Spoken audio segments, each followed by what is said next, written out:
imtahanlar necə? Asandırmı, çətindirmi, necə dəyərləndirərdin və Xəzər Universitetində imtahanlar şifahi olur, yazılı, daha doğrusu sənin ixtisasında şifahi olurmu, yazılı olurmu, yoxsa test üsulu ilə olurmu? İmtahanlarımız orta yüksək çətinlikdədir deyərdim. Çünki yəni həm əzbər tələb edən suallarımız olur, həm də özümüzün düşünməyini tələb edən suallar olur. Yəni biz sadəcə əzbərləməklə də bir sualın cavabını verə bilmirik. Əzbərləmədən də gedib o sualı yaza bilmirik. Yəni həm öyrənməlisən, həm də öz fikirlərini ifadə eləməlisən. Bizdə ümumiyyətlə imtahanlar şifahi şəkildə keçirilmir və testdən də o qədər də istifadə olunmur.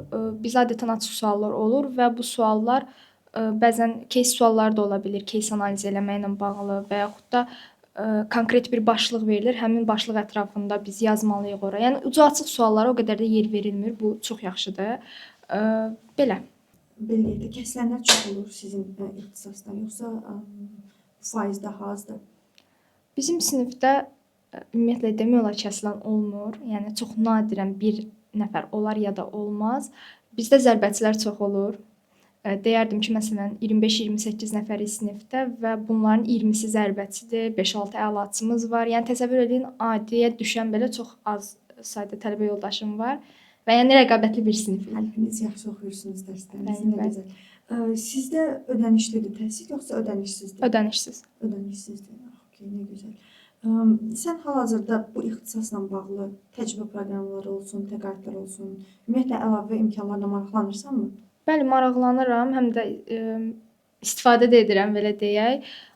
Bayaqlar qeyd elədiyim kimi, ingilis dilində təhsil almağım mənə bir çox fürsətlər yaradır. Məsələn, bir çox beynəlxalq layihələrdə iştirak şansım olur. Məsələn, Allison Academy, Open University və yaxud da Coursera-nın özü müxtəlif kurslar, dərslər təşkil edir ki, bunlar ingilis dilində olur və mən onlardan rahatlıqla istifadə edə bilirəm. Eyni zamanda Erasmus və bu tip beynəlxalq platformaların keçirdiyi layihələr də olur ki, onlarda da iştirak edə bilirəm. Etmisənmi məsələn Erasmusun hər hansı bir layihəsində?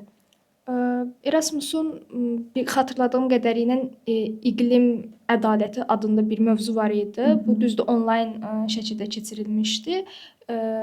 İngilis dilində keçirilmişdi və bunda iştirak eləmişdim. Hətta sertifikatı da vermişdilər.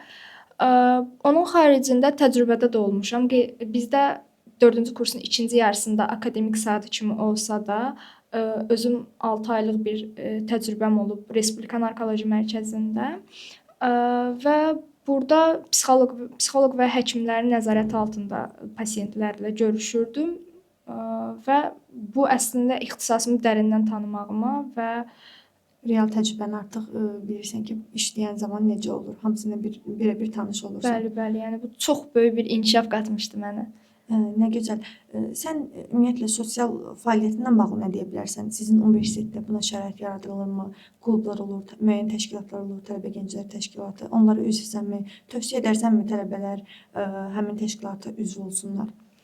Sosiallaşmaq baxımından məncə üzv olmaq önəmlidir. Çünki sadəcə tələbə yoldaşlarını deyil də fərqli tələbələri, fərqli ixtisasdan olan tələbələri tanımaq da insan inkişafı üçün önəmlidir. Mən özüm Q-Talks adlı bir klubumuz var idi, hansı ki orada müxtəlif dil mentorları olurdu. Özüm də ingilis dil mentoruydum orada. Universitetdə ingilis dilindən əziyyət çəkən tələbələr olsun, hətta müəllimlər olsun qoşularaq faydalana bilirdilər. Nə gözəl.